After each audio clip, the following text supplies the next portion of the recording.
Hi, grands and greats. Come in out of the cold. How about having a tea party with Gigi? You can sit on these stools and listen to one of Gigi's stories. Are you ready? You ready to go? Okay. This story is called When Elephants Snore.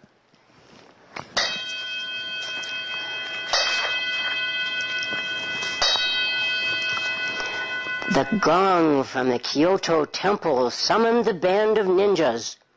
All stood at attention, with tips of their samurai swords raised to form an arched pathway for their venerable leader, Tomisaka Hiro. They followed him in strict military order and took their assigned places on the prayer mats inside. All hushed as Tomisaka Hiro rose to declare their orders for the day. "Today," he said in his booming voice, so the old deaf ninja in the back row could hear, "Today, whoever you help will help you." "Ah, so," the troops chorused in relief, as this had not always been their fortune. "Take love, joy, and peace to everyone you meet, so they are glad to have you, even when you go home tired out tonight." The troops bowed their assent respectfully, each vowing within how to make his loved ones happier. "Now," he continued, "we repeat our pledge."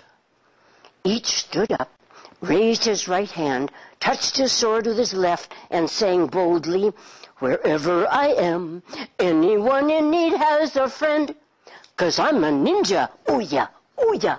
Wherever I am, anyone in need has a friend.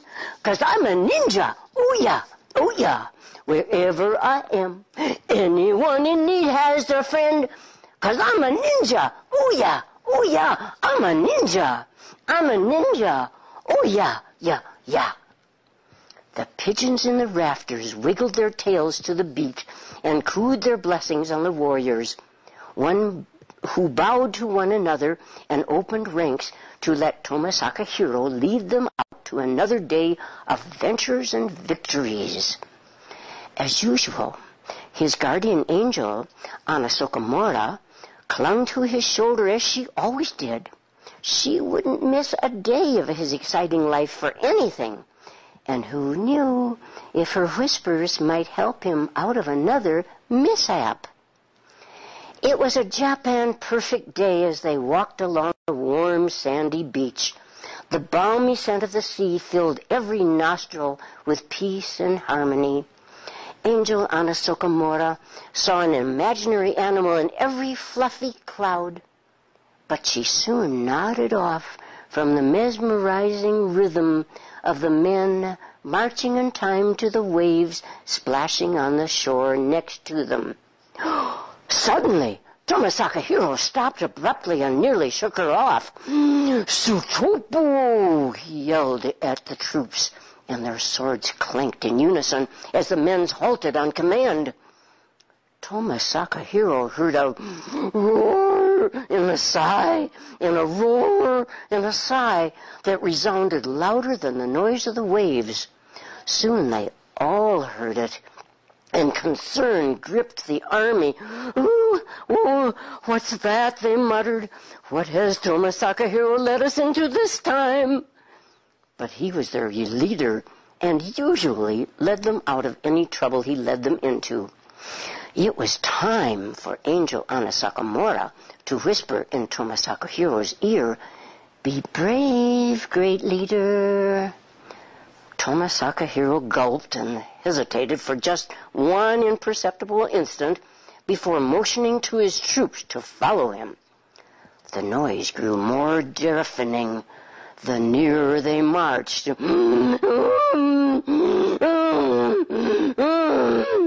Soon they saw what looked like an enormous gray rock in the middle of the path. When the gigantic rock moved a little, like when it breathed in and out, and in and out, they realized it was an enormous blob of gray, moving flesh. They had never seen anything in their lives like that big or sounded that deafening.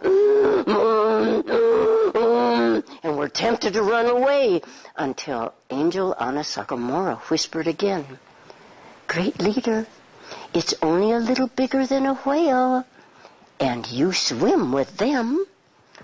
So Tomisaka Hiro took a deep breath and summoned his men to follow him silently around the immense beast. They found what looked like a broom at one end and a long tunnel hanging between his eyes at the other. When it blew out air that smelled like rotten grass, Angel Anna Sakamura was blown off of Tomisaka Hiro onto the thick, hard, scaly skin of the beast. The tickle made him wiggle, so the ground shook a bit, and the men looked at one another in dismay, all except Tomisaka Hiro, of course. When the creature breathed in with his mighty roar again, the men were afraid they might be sucked into its long tunnel. Angel Anna Sakamura realized he was just snoring and stifled a giggle before flying up to whisper into his ear, "Oh, great beast, you are lying in the path of the ninja troops. Please wake up and move before they harm you." The animal opened one eye and saw the friendly angel, and then the swords pointed at him. He shook his head to wake up, and the ground moved again, but even more so when he lifted himself up slowly to his full height.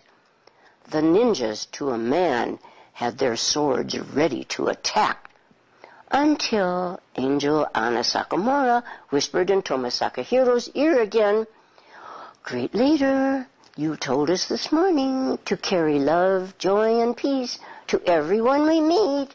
So?" He thought about this for a moment, but knew his first job was to protect his faithful men. So he looked way up into the beast's eyes and asked, kind of bravely, Who are you? What are you?"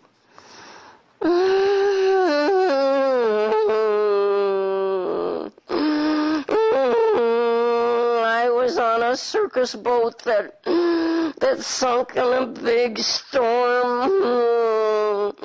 Everyone else is gone. Where am I? Lost. Help me, please." After looking around at the swords pointing at him, he added cautiously, "Oh, I won't hurt you if you don't hurt me." And tears began to stick to his long, stiff eyelashes. "Men," Tomisaka Hiro called, "put down your swords. This is not an enemy. This is a lost friend who needs us."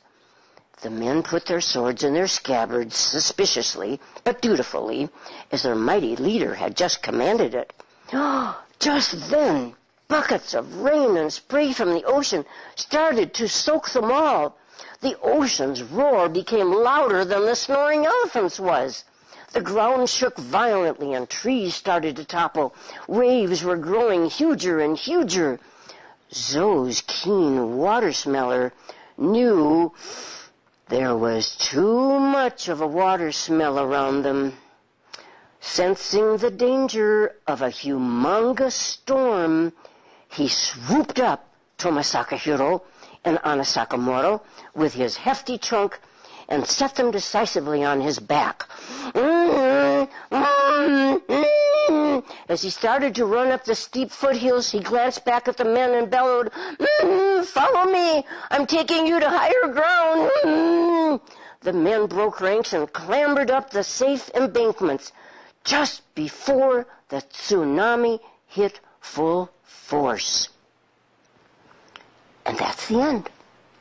So, will you tell your friends to watch Gigi's Grand and Great Tales? I hope you'll have